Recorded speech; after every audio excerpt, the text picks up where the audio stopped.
So I have like a daily writing practice. So I write every single day, and that means that you run out of things very very quickly when you do that, and so it's sort of almost like just like journaling at this point.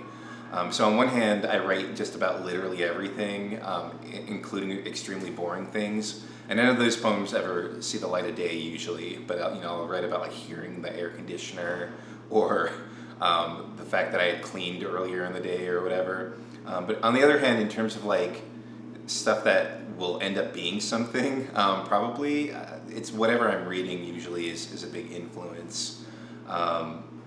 Either, I mean, in a bunch of different ways. Sometimes it's like in terms of the topic that the same, I'm also interested in the topic that the person that I'm reading at that moment is writing about, and so I'll try to write something about that same topic.